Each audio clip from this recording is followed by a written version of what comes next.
I'm privileged to also introduce our speaker. And one of the groups I didn't mention earlier when I was acknowledging is the American United for the Separation of Church and State, because they provided us with two speakers. We had Nicole Shea Niebler earlier in September, and this time we are really privileged to have Dr. Bruce Gourley with us today.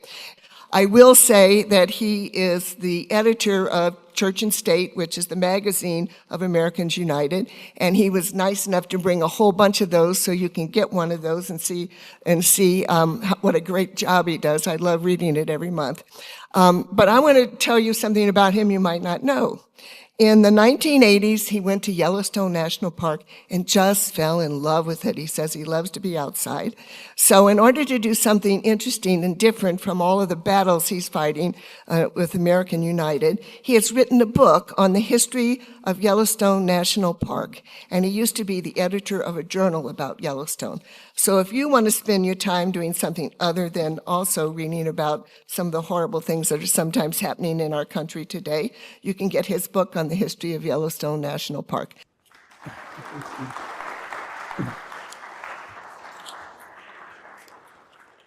Can you guys hear me okay? Oh, wonderful. So I'm happy to follow Nicole Shea, who was here before, last month as a matter of fact, and I'm going to do a little bit of a different angle on talking about Christian nationalism than she did. And my title format, if you will, what I'm working on is Unmasking Christian Nationalism. We're still wrestling with what exactly this is. And the further you dig, I'm a historian by training. So the further you dig, the more complicated it gets. But it really helps explain what's going on today. So Sam, if you will go ahead and move forward. So I'm going to, as a historian, I'm going to put some historical perspective on Christian nationalism, and then we're going to talk about effective responses, because we are all searching for some way to respond effectively to respond. I see nods. I myself am nodding. Sam. So what is Christian nationalism? It is an ideology and movement that believes the lives and America's a Christian nation and is determined to maintain America's perceived white Christian identity. This may not be news to you, but I want to state this up front. It's an ideology and a movement. It's a suite of ideas, if you will, that are very dangerous. Next. So, but here's the big question. Is Christian nationalism actually Christian? I'm just going to leave it there for just a moment. Let's walk through history for a bit. Let's turn to history. I'm going to do a really brief walk through history. So, in the Gospels, in Matthew chapter 4, Jesus has a vision. He's up on a mountaintop, and he sees the world's kingdoms.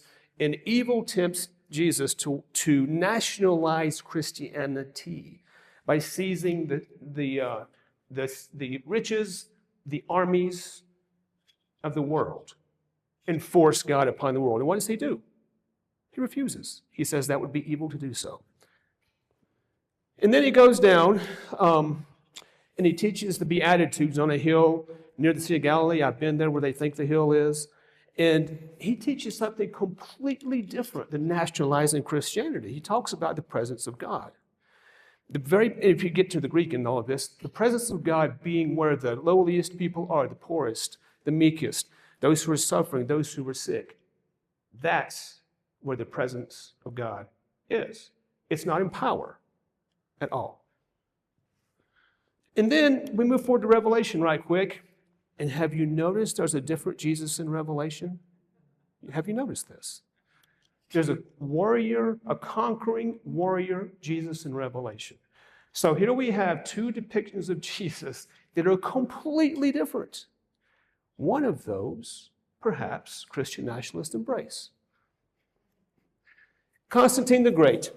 In the battle of 312, the Battle of Milvian Bridge outside of Rome, Constantine won a great battle. The story goes, and you may or may not be able to see the quote. I don't have time to go through everything here, but he won the battle, and there's a story. We don't know if it's true or not. He credited God, the Christian God, with winning the battle. This begins empire Christianity. We don't know if this story's true or not, but nonetheless, it's there. And so creed. 13 years after that, in 325, the Nicene, what became known as Nicene Creed, or the Creed of Nicaea, was formulated for Orthodox Christianity, the emerging church at that time. Now, church historians talk about this as a holy moment. Actual historians talk about this as a power play. Constantine assembled the leading theologians of the day who were arguing among themselves, literally getting into fistfights at times. And he says, basically, am I paraphrasing it, but you guys decide what is true and what is not, and I'll enforce it. And so that's what happened. The Council of Nicaea. If you read the Creed of Nicaea, that is, something interesting in it, which speaks to these different Jesus. In all the creeds, incidentally, all the creeds in our history, including the early Protestant creeds, they talk about Jesus being born of a virgin. They talk about Jesus being dying, and resurrected. Guess what they completely leave out? The life and teachings of Jesus. Not a single mention in any of the creeds. Could that be a problem? Perhaps. So empire Christianity. This is a map. It's hard for you to see, but basically it shows the spread of Christianity from 300, just before Constantine began embracing the Christian God, and about 100 years after that, no, 300 years after that, and it spread all around the Mediterranean, including the Black Sea. Christianity, having been adopted by the Roman Empire as the empire's religion, Christianity had slowly been rising. When Constantine gripped it, if you will, grabbed a hold of it, and made it the empire of the Roman Empire, made the religion of the Roman Empire, it grew dramatically, and also at the sword, using the sword as well. You can see swords with Christian symbols, shields that is, back there. Next. The Crusades, you recall, 1097 to the end of the 1200s,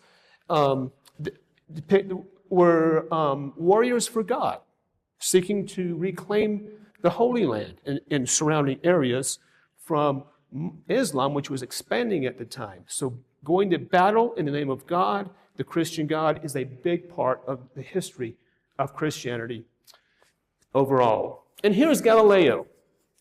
This is the kind of the beginning of what became known as the Inquisition. Galileo dared to openly talk about, Copernicus had been more discreet about this, he dared to openly say that the earth revolved around the sun. Sorry. Let me try this again. And when he did that, he got in trouble. For around the turn of the 1600s to 1633, he was going through a period of trial by the Roman Catholic Church for denying the Bible, because the Bible does not say that the earth revolves around the sun. He was still under house arrest when he died. The Inquisition, the church claiming ironclad truth over science for so long. Empire Christianity made it all over here to colonial America. Here's just a few quotes. It is the duty of legislators to establish the true religion and to punish faults. This is a minister from England, from Puritan, a member of Parliament in England, speaking for the Puritan Church at large. And here in the colonies, Cotton Mather was a leading clergy at the time, said that God never did ordain democracy as a fit government. Democracy is not good. And there's John Higginson, who testifies that the New England was originally a plantation of religion, not a plantation of trade. And here's in Massachusetts court in 1631, 1 year after Boston is established. It says that for time to come, no man shall be admitted to the freedom of this body politic, but such as are members of some churches. You had to be a church member in colonial Massachusetts, which was a theocracy, to participate fully in the life of the colony. This is just to show you a replica of an actual document from the 1600s. It's Old English. If you try to read it, you might have trouble reading it. But it is the capital laws of New England as they are now in force in the Commonwealth of Massachusetts in the year 1641, almost 400 years ago. If you could see these civil laws, you would see that each one of these up here in the beginnings of these laws have scripture references out beside them. They are drawn squarely from the Bible, specifically from the Old Testament, the first 5 books of the Old Testament, oftentimes known as the law books of the Old Testament, including the first one, which says, if any man after legal conviction shall have or worship any other God but the Lord God, he shall be put to death. And this was true in most of the colonies. They had a law very similar to this. To blaspheme against God, you could be put to death. In our colonies, English colonies in the New World. This is an image of a Baptist, in this case, being whipped in Massachusetts in 1651 because it was illegal to be a Baptist. It may come as a shock. It does to many Baptists today, actually. That Baptists were actually established founded upon the principle of equal religious liberty for everyone and equal freedom of conscience for everyone. You might not think that of Baptists today, perhaps. And many have forgotten that heritage and denied if they knew it. And so Baptists were troublemakers in that they were willing to be literally persecuted, whipped and beaten, put into stocks, jailed, all manner of torture by the Christian Commonwealth of Boston, Massachusetts Bay that is, in order to get their message out that it is improper for the state to infringe upon religious liberty, and that religious liberty is not just what the Puritans claimed it to be. The Puritans claimed religious liberty was my liberty over your liberty. And Baptists said, no, it's for everyone equally. That was heresy. It could get you persecuted, even could get you killed in the colonies. And for many people were killed, as a matter of fact. Let's continue. So 8 of the 13 English American colonies had official establishment churches. Virginia, New York, Massachusetts, Maryland, Connecticut, New Hampshire, North Carolina, and South Carolina all had official establishment churches. It's kind of an odd phrase these days. Establishment means it was the state church, formally partnered with the state. 8 of the colonies. And then 3 others had establishment religion to some kind. Even Pennsylvania leaned that way as well. So 11 of the 13 colonies did not, most of them were theocracies in some sense or another, and the others did not strictly separate church from state. This is our colonial legacy. It actually is theocracy. So when you hear Christian nationalists talk about wanting a theocracy, what they're really talking about, and some actually say this out loud, is colonial American theocracies. This could have been the future of the United States. This could have been. But, Sam, there were 2 of the colonies that did not go this route. Rhode Island, most notable. Roger Williams came over 1631 in Boston, and he got in trouble with the authorities right away because he denied that church and state could legitimately be joined. And he was a troublemaker. He got banished pretty quickly. In 1635, the winter, he got kicked out of Massachusetts. He fled into the wilderness. He had native friends. He was also a scholar of early Native Americans. He wrote the first dictionary in English of a native language here in what we now call the States. So his friends helped him, his native friends helped him, and they sold him some land. They agreed upon some land for Roger Williams to buy. He established Rhode Island as the first government in the world to separate church from state, to treat everyone equally, whether they were a religion of any kind or not. This was in the 1630s. Roger Williams and other early Baptists talked about, they were explicit. They said that everyone should be treated equally, including heretics. I'm using their language back then, okay? Heretics, pagans, heathens, and Turks, which actually meant Muslims back then. Now, That's kind of controversial today sometimes, isn't it? In some people's minds today, in our country today. It could get you killed back then. And you know, if things go bad, continue going bad, it might could happen again. Who knows? We've got to be really, this is why your work and our work is so important.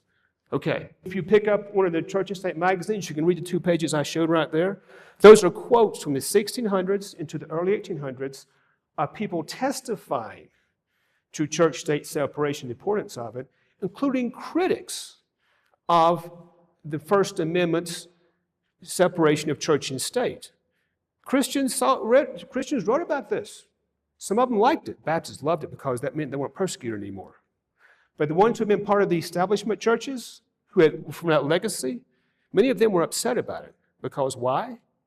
They lost privilege. Because the colonial states had been raising taxes to support the churches. And Baptists and other dissenters got in trouble because they refused to pay the taxes sometimes. And sometimes dissenters will even have their children taken away from them and given to proper Christian families. Let's keep going. Stop right here. Sorry, Sam. In the early 1800s, some of the Baptists who didn't like the fact that America had been established as a secular nation decided they were going to make America Christian. Where have I heard that before? And they had to have an issue. It helps in politics to have an issue to rally your people around. So they chose Sunday postal mail delivery, which was being distributed on Sundays as it was on other days. Had been since the Revolutionary War. And you can read the records of this in the Congressional Record. This is from the Congressional Record. I won't read it. It's too small for me to even see here.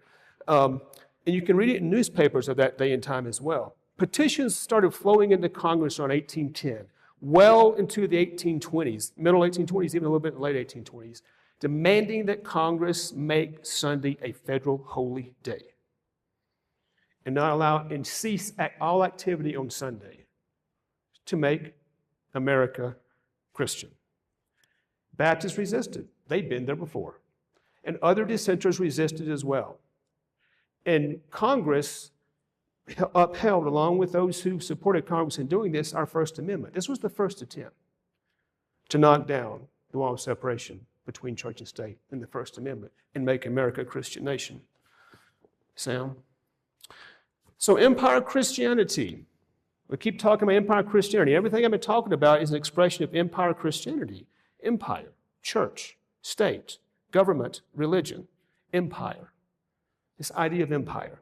The Confederate States of America, this imagined southern nation. I grew up in the South, in Georgia, for the record, so I grew up in that environment. Rural Georgia, really, really rural Georgia. The Confederate States of America, they perceived themselves to be a Christian nation. They put it in their Constitution, which in some ways was like our U.S. Constitution, but in the Confederate Constitution, they mandated the states must allow and have slaves, and they invoked God's blessing upon their endeavors. The preachers in the South, the white preachers, preached about the Confederacy being a Christian nation. The politicians talked about it. Plenty of quotes about that. Much of my work as a historian has been on the Civil War and religion, as a matter of fact. So the Constitution had this language, quote, invoking the favor and guidance of Almighty God. One of the leaders criticized the godless United States of America. This goes back to that America being founded as a secular nation, and still, 1860s, a lot of Christians, white Christians, are still upset about this. The Confederate States rectified that. They carved out what they perceived to be a white Christian nation in the South. The motto was this of the Confederacy: God will avenge. The Confederate President Jefferson Davis proclaimed that the time had come, quote, to recognize our dependence upon God and supplicate his merciful protection. That was Jefferson Davis. Alexander Stephens was the vice president. In a speech called the Cornerstone Speech, he said that the Confederacy was founded, quote, the Confederacy, quote, was founded upon the cornerstone of slavery. Now, you may know people who try to deny that this Confederate States and the Civil War was not about slavery. Why don't you just ask the leaders of the Confederacy? We have quotes from them. As a historian, I go back to the quotes, so you can't argue with that. You may not like it, those who want to make the Confederacy something it was not, but it's there. More empire Christianity, Sam. Yes, the Ku Klux Klan, expressly Christian organization when it was formed in late 1865. And this is a 1925 revival of the Klan marching in D.C. right here. And this is during the 1930s. There was a massive American Nazi movement in the 1930s who perceived themselves to be Christians, as did the German Nazis, and including Hitler as well. Very conservative Christian movement. This is top right. You see it in the bottom, top left, bottom right, you see an arena. Madison Square Garden, New York. America's Nazis filled Madison Square Garden at least twice with rallies. 20,000 plus. People standing around outside as well. And they had camps in the middle to the right. They call them BUNDs, B-U-N-D, and they were like training camps preparing people to fight on behalf of Nazism against our democracy if need be. Democracy was evil. There were millions of Americans who supported Hitler during the war. You can read about it from that period in a book named Undercover.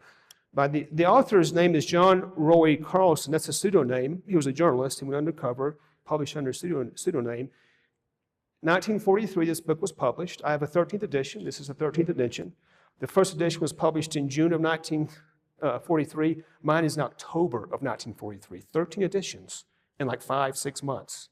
It was very popular.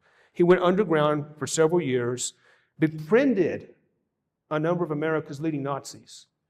And as he went along, he kept notes. And he mimeographed a lot of stuff, too. Remember mimeographs? Some of you. He mimeographed a lot of stuff. You'll see that in the book as well. I recommend it if you really want to dig into primary sources, okay, from that era. Here is the 1950s. Headline, segregation held unconstitutional to the side left. Southerners voice anger at court rule. That's where I came from. After the 50s. But Virginia, for example, closed down, a number of counties in Virginia closed down a number of school districts for years rather than integrate their schools and have their white kids sit beside black kids in public schools. The Supreme Court outlaws official school prayers, 1962. These two things, integration, and that the Supreme Court prayer rulings are actually several in the 1960s that finally disallowed, formally from the federal level, public schools to have prayers and Bible readings mandatory in schools. Really were a big chapter in the more modern times in terms of Christian nationalism. Okay, that's still simmering hot today among Christian nationalists. We're getting to modern Christian nationalism now, and the roots of modern Christian nationalism, which I've traced way back, but in present day, 50s begins with 50s Brown v. Board in so many ways, and then this is the Birmingham bombing in Alabama. And I visited the church where the bombing was, where good white Christian folks, as they call themselves, bombed this church and killed 4 little girls during the Civil Rights Movement. Next. Empire Christianity. If you've not heard the word dominionism associated with Christian nationalism, I recommend you read up on it. You will see some images of mountains here. I don't think these are any mountains around here. But what they do represent is this idea, this theology of sorts. They emerged in the 70s with roots back in the 50s and 60s in response to integration. But emerged in the 70s, formalized in more recent decades. The concept is that God has called his faithful ones to conquer America. And the world, too, for that matter. And subdue it to the will of God. Remember that thing Jesus refused to do? Now they're going to do it, even though Jesus called it evil. And the 7 mountains are Business, government, family, religion, media, education, entertainment. The spheres of human existence is how they think about this. They're to conquer all of this. Their goal is to seize control over all of these aspects of our American life and culture and government. That's only 6, aren't there 7? I missed one. What did I miss? Media. Thank you. Media. 7 they call them mountains. 7 mountains that they are going to scale and conquer. I'm sorry? Or 7 peaks. There's different language. Oftentimes, internally, they oftentimes speak of mountains internally. And so I'm kind of using their language. This is an image they use, by the way, frequently. Dominionism. It's it's a pretty big movement, actually. And it started out, and some of you may, I don't know if you know this or not, but back in the 80s and 90s among evangelicals and Pentecostals on the conservative to fundamentalist side. I grew up fundamentalist Southern Baptist, so I kind of grew up in that world. I came out of all of this Christian nationalist stuff. But they would talk about spiritual warfare in books, like Tim LaHaye's, thank you, Left Behind series, and they would talk about spiritual warfare. And now it's becoming violent in some cases, in case you haven't noticed. Which we'll get to that in a minute. So let's continue. So Empire Christianity, how about this? January 6th. Did you notice there was lots of Christian banners and flags? There was a cross. There were Bibles. All manner of Christianity displayed there. That was front and center, in many ways, Christian nationalism on the violent side. Now, all Christian nationalists are violent. What we saw on January 6th, the domestic terrorist insurrection, was very violent. And almost came close, almost toppled our democracy. It came awfully close. And then you see some images as well, several images here, but it gives you some idea of where we have arrived. Many historians would say, I agree, that we are at the greatest crisis in our country since the Civil War, really. And the Confederates never came close to taking over the Capitol. It was close on January 6th. Let's keep going. Okay, so if there's one thing that ties this together, it's the hatred of an inclusive federal government. Okay, there was that thread early on of many Christians who had been privileged in the colonial days who did not like America being founded as a secular nation and immediately set about trying to change that. And then there was the Confederacy as a self-proclaimed Christian nation. We've walked through that really briefly. There's a whole thread here.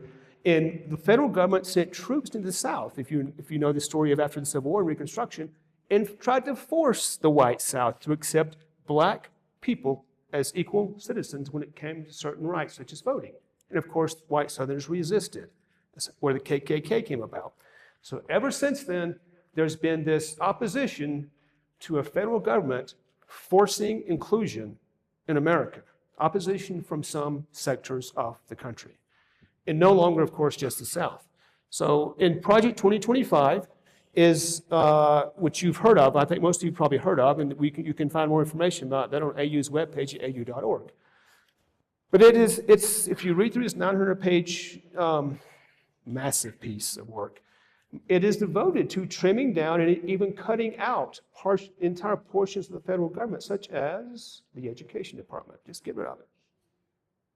Have Bible, send everybody to Bible schools or home Bible schools. That's what they're reaching for. Colonial type theocracy in many ways. You can't see this, but it's a list of some 100 plus organizations that support had input into Project 2025. So is Christian nationalism Christian? It's a certain kind of Christianity, I would say. Empire Christianity. Empire. So I think we have to talk about different kinds of Christianity here. Empire Christianity is front and center right now. That means they perceive themselves to be Christian or believe in God somehow. Perceiving is the dominant word here, okay? How they perceive themselves. Let's continue. Who are Christian nationalists? The white politicized evangelicals, Calvinists and Pentecostals both, and allies of white Protestant, white evangelicals as well, who may or may not go to church, and many Christian nationalists actually don't go to church, but they basically would say they believe in God. And they appeal to God as their authority, because what higher authority can you appeal to if you're trying to overthrow the country, for example? Okay, let's continue. Mostly paternalistic. This goes back in ancient times as well. We'll continue. They prize whiteness over others. It's really white Christian nationalism. There's no such thing, if you will, as black Christian nationalism. It's almost white, completely white. And they despise liberalism and pluralism. This goes back, this is inclusivism they despise. And it's sometimes violent in January 6th. If you'll continue, Sam. So how can we respond to Christian nationalism? And this will lead us into a time of discussion shortly. So let's continue with this. I want to make some suggestions, Sam. For one thing, education is so important. I came out of Christian nationalism in this early formative era because someone outside my religious enclave, fundamentalism is kind of like an enclave. There are things you're not supposed to ask. There are things the preacher is never going to talk about. And there are things that will never be talked about in church. Someone outside my enclave started asking different questions, and that made me start thinking, because my mother was actually a librarian. And I was a library rat. So what do? I go to the library. And I look things up because I value knowledge. I want to know the truth. And so because of questions that were raised, over time I walked away. It didn't take too long from fundamentalism and what was kind of that Christian nationalist environment. Education is important. Knowledge is important. Ourselves, we need to educate ourselves about this stuff. Our schools, our schools need to incorporate the reality of our First Amendment, of church-state separation, and the true story of religion in America historically, in our communities, our churches, our nation. There are things that are not talked about in churches. I think they should be talked about in churches. A lot of churches, that is. Some churches do talk about it, right, Eric? I know you do here. But I'm telling you, as you know this, a lot of churches, there's some taboo stuff. And there needs to be more education. Let's continue. We need to advocate and vote for inclusive democracy.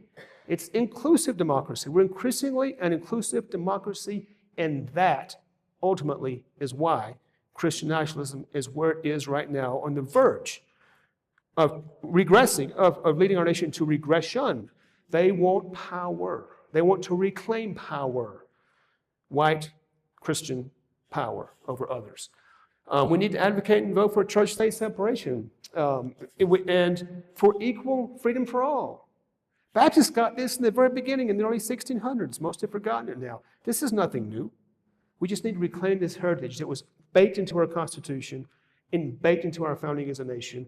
We easily could have been founded as a theocratic nation. Based on what you've briefly shared today, most of the colonies were that way. It's amazing in some ways that we were not. But thanks to Rhode Island, especially Rhode Island, we took a different road. Okay, let's continue. Authentic dialogue with Christian nationalists. Can we do this? I'm here to tell you, I was once there. I grew up in a Christian nationalist environment. I tell this story, and I have people come up to me and tell me, I've heard a lot of people say this, I was there too one time, at one point. Somebody said something, or I asked a question, and eventually I walked away, to paraphrase what I hear. There are millions of us who have done this, millions. And I'm telling you, there are a lot of people sitting in church pews today, in fundamentalist churches even, in Christian nationalist environments, who are not unthinking. Now, a lot of Christian nationalists are unthinking, okay? For the record, it seems very much to be the case. But there are a lot of folks who are sitting on church pews in Christian nationalist environments who, for various reasons, and I'm going to have an article in the next edition of Church and State, by the way, talking about this, for various reasons, don't say anything. They keep it to themselves. They're out there. Now, the ones who are down the rabbit hole, maybe we can't have dialogue with them. But there are a lot who are not. They're in the environment. They believe America was founded as a Christian nation, but they're not unthinking people. That's just what they've been told. They've accepted it, but that doesn't mean they're not thinking people and could have conversations about it and would be willing to change their minds if they could see evidence otherwise. So, authentic dialogue. With non-extremists, maybe not possible. Continue. However, if we're willing to try, and having come from this world, I kind of know how to have conversations about this. But if we're willing to try, and we can approach relationships with openness, not trying to preach, okay, not trying to convert per se, evangelization, if you will, but literally openness, trying to make friendships, Sam, and with a curiosity about those whom we are hoping to dialogue with, and by that I mean being curious about them. Who are they? What's their background? Why do they believe the way they do? Not judgmental, but seeking a curiosity. I think all of us in relationships, when we meet a stranger for the first time, do we form opinions about that stranger pretty quickly? Does this mean yes? Some of us do. I mean, we can tell, can't we? And there are reasons for this. If you'll continue, Sam, for this, that we can do this. It has to do with, in conversations with strangers, it has to do with the tone, the body language, has to do with whether or not we voice any kind of curiosity, or we're more concerned about saying what we want to say, rather than listening to whatever it is they might want to say. It's about truly having a dialogue if we hope to have conversations with Christian nationalists. I am suggesting we must, because this is not going away. It's not anytime soon. Body language, and one more I have up here, I think it's tone. These things are very important. The words we use, and we can use some of the same words they're using and have conversations about them. We're all talking about freedom, are we not? That's a place to start a conversation. Maybe down the road you can talk about pro-life. Is it really pro-life? Those who are using that word the most? Yeah, there's room for some conversation there. Okay. Yeah, I have neighbors that are, I'm pretty sure they're Christian nationalists, but mostly because of the abortion thing. Okay.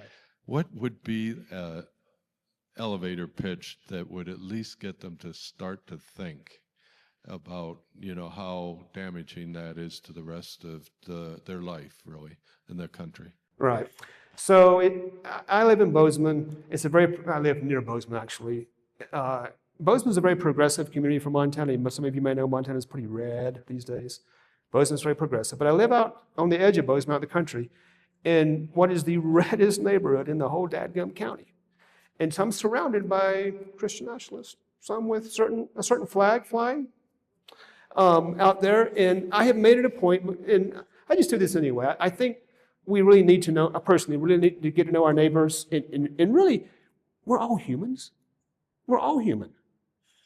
And so I make it a point to get to know my neighbors. I've had conversations with some pretty deep conversations with some. I don't force conversations.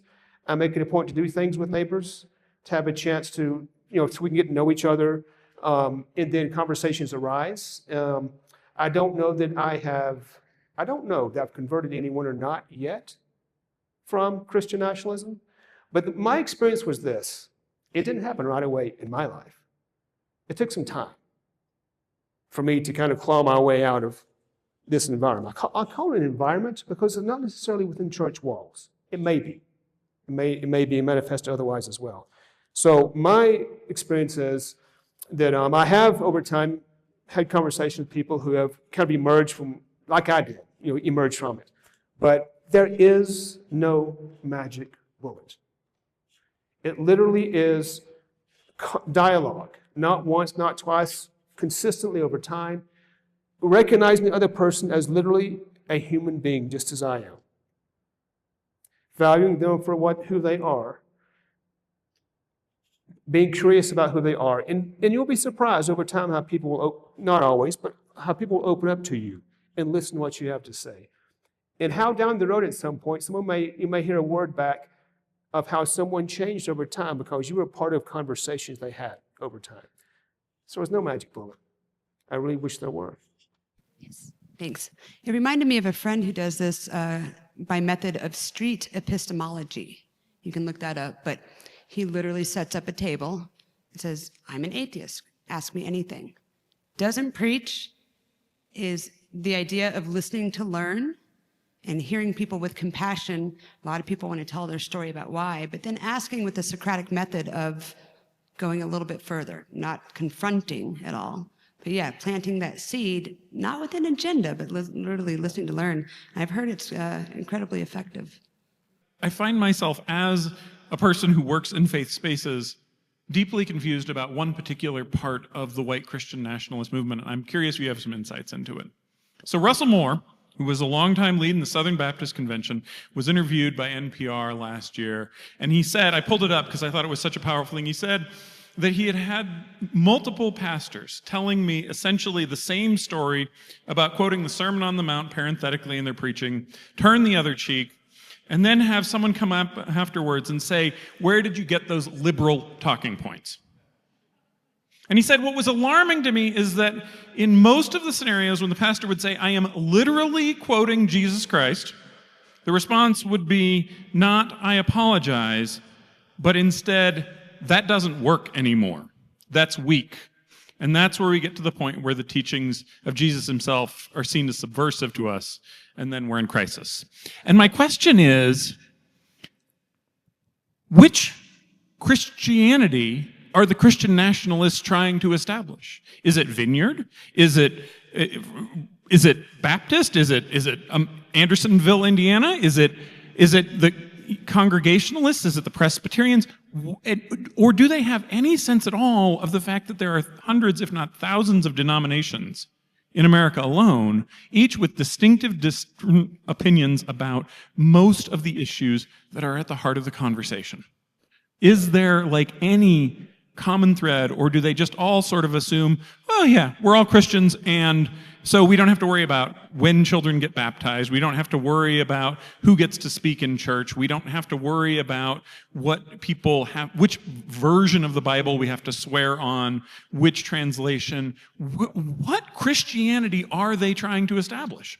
That's a really good question. That's a really great quote, by the way. Russell Moore, I actually met Russell Moore. He was a Christian nationalist before he began walking out of it, for example. So I think if there's a commonality, congregational-wise, Christian-wise, / Bible-wise, it is this. It is the Jesus of Revelation that they are following. The conquering warrior Jesus. There are images online of this Jesus that Christian nationalists use frequently. Bloggers and others use this kind of stuff. And they kind of juxtapose Trump in this imagery as well, by the way. So it is an angry, vengeful, warlike Jesus who is coming back soon. They know it. Of course, it's been said for how many? Almost 2,000 years. But they know it. And they're going to make sure he comes back. And because they've been called of God, dominionism, to take over these spheres of human existence, and then Jesus will return. It's that Jesus. It is not the Jesus in the Beatitudes. And I have talked to pastors personally. I still have a foot in the world of progressive liberal Baptist Christianity that does, clergy that do understand the Baptist heritage of church-state separation, religious liberty, and freedom of conscience. In churches that have progressive, moderate to progressive to liberal members, and I'm telling you, they're flustered too. Because in those churches, even in those churches, you got Christian nationalists. So it's no one church, it's no one denomination. It's nothing like that. Bottom line is, it's power. It's in the Jesus of Revelation. And they have determined, Christian nationalists, that God has told them to do this. Now, for some reason, people are always telling God what God's going to do. And they're always, you know, they're always assured that they know the mind of God. And it's dangerous, of course. I'm not sure that exactly answers your question. It's more of an ideology than institutional, if you will. So Pentecostals on one hand, Calvinists on the other. Because Pentecostals tend to be free will. We're digging into theology here. That means Calvinism is God has already predetermined what happens, everything. One Calvinist said that God knew how many lumps of sugar I put in my coffee. But God determines who's going to hell, who's going to heaven. Pentecostals typically preach free will, opposite of Calvinism, but they're in this same sphere. Whether Presbyterians, Baptists, Foursquare, whatever. Does that begin to move somewhere towards your question or not? I guess what I'm trying to figure out is if they get power, and they're trying to get power, this is at its core, it's a conversation about power. It's about power over your body and your body and your body and your body and my body and every other body in this country. That's right. Do they have some sense of which one of them is going to be in charge? Okay. Who's going to be God's right-hand man? Who's going to be God's right-hand man? Who knows? They might break out into a fight over that. There are different voices out there, and religion allows that to happen, especially in some denominations, because there's no hierarchy. They're individual churches; they're autonomous, and so you got Lance Wallnau, W-A-L-L-N-U, who is the big dominionist at the moment. But there have been others as well. There was Rushdoony years ago, a guy named R.J. Rushdoony, who was kind of the grandfather of this whole dominionism thing, who's passed away. I don't know what that would look like. I think it's about power. So there'd be a scramble, I think. Probably some competing, they might start fighting among themselves if they ever get there. I don't know. Some of the reading I've done says that they pretty much are rejecting the traditional churches, and these mega churches are saying the traditional churches don't matter anymore, that we have our own structure and our own mega leaders, and our mega leaders are the ones who are going to come together and make the decisions. And so forget Baptists and Presbyterians and Methodists. They're old-fashioned. We don't care about them. Is that sort of what you've been reading too in the books I've been reading about Christian nationalism? It's, forget that stuff. It's the big mega churches and the mega church leaders that have thousands and thousands of members that are really getting together and have their own little leadership group. Many mega churches are involved in this. Then there's also a church in Tennessee that's a Patriot church. It's not a mega church at all, but the guy who's the pastor, I can't think of his name right now, is very prominent on social media. His voice is. So it's a kind of a combination. All these self-appointed pastors and leaders, self-appointed pastors and leaders who are kind of jockeying in some ways on the media landscape is way different than what we grew up with. It's so fragmented. Even within this world of Christian nationalism, there are pockets there, and there's peace here and a piece there. So I think there's over 100 organizations alone that went into Project 2025. What happens if they actually win? I was raised Catholic in New Orleans, Louisiana. And if the church said it, I believed it. I didn't question it. And when I was 26, I read a book that talked about Jewish people choosing an abortion. It was the first time in my life I thought other people believe something different than I believe. And it was mind-blowing. But the other thing that I'm concerned about Christian nationalists is how the billionaires of this country are using them. And they're working on getting into power, and I don't know where that's going to take us. But that's the Peter Thiels, the Elon Musks. That's right. They're using Christian nationalism to take over this country. And billionaires are behind Project 2025, which is, there's a lot of Christian nationalism there. And so there's an alliance between far-right capitalists, if you will, and these Christian nationalists. And it's a marriage of convenience, I think, in some ways. Back in the 80s, when emerging Christian nationalists embraced Reagan, and far-right economics, got Reagan's ear as well. Those two segments were kind of not all together, if you will, far-right economics and far-right Christianity. But by now, they have merged with a similar agenda, each kind of being willing to let the other have what they want or to get what they want.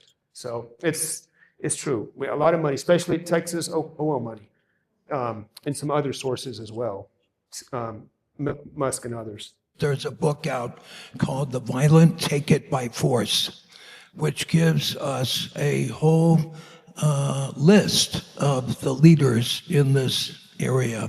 Names are given and the plans that they have. So really big picture here, since Reagan, Christian nationalists have been building infrastructure. There are hundreds of organizations, some legal, some social facing, some cultural facing, that together, if you put them all together, they have brought us to where we are today. On the left, my estimation is there has been no long-term significant plan to push back on this. Now, AU has started a legal fellows program in recent years, which I think is great. It's long-term facing. Ultimately, this is a long-term problem we've got to deal with. We've got to build infrastructure. And a legal program that's helping train young lawyers to specifically push back on Christian nationalism and advocate for church and state separation. We've needed this for a long time, and we need more. But it's a long-term thing that's been built up. Thanks. I'm Sharon Cogan. I'm a historian of religion as well. I just wanted to point out something about the original Christian empire under Constantine. It became an issue over education, as you highlighted education so well. I don't know if anyone remembers Julian the Apostate, after Constantine died, came into power, tried to bring back the old pagan religion. Well, Julian wanted no Christians to ever become teachers and take education, because during that whole century, the Constantinians, they systematically fired all teachers, and they put in place only Christians must carry education. And this is why we always talk about how antiquity got lost. The Greek and Roman period is lost to history, and then the Dark Age. The Christians played a specific role. They fired all teachers who weren't Christian, and then all education went to Christian education, middle of the 4th century, and it was all biblical education, and knowledge of the great classics was lost. And there are indications that it was Christian mobs that burned the library at Alexandria. And I just want to share one final thing. I just found, I was stunned reading it. I almost fell off my chair when I found a phrase in Tertullian, one of the Christian theologians who made the Christian theology. He says this line, oh my God, you won't believe it. He says, now that we have Jesus, we don't need curiosity anymore. Oh, that's a great line. I've not heard that. That's a great. I haven't heard that quote. That's a telling statement. Yes. Kind of addressing the individual who asked about how do you handle abortion or whatever, and there are so many things that you're talking about, and historically, that are really good here. I have a number of people in my family who are Trumpers and who are anti-abortion, and I get into those groups, and when I say as far as abortion, I ask them, how do you feel about abortion? Well, they're against abortion. I go, I'm against it too. I am against abortion, but I'm not God. So I can't tell you he's our creator, therefore, because I'm not as religious as they are. He is our creator. He will make the judgment on Judgment Day, not me. But personally, I would never have an abortion. So I can use something simple like that. Authentic dialogue really does need to be authentic. And authentic dialogue really does need to be authentic. I mean, when we have conversations, and we bring stories. We bring our own stories. And that's real authentic if we can do that in conversations. Yeah. So with that, I want you to give a big hand of applause to Dr. Gourley. Thank you. Thank you.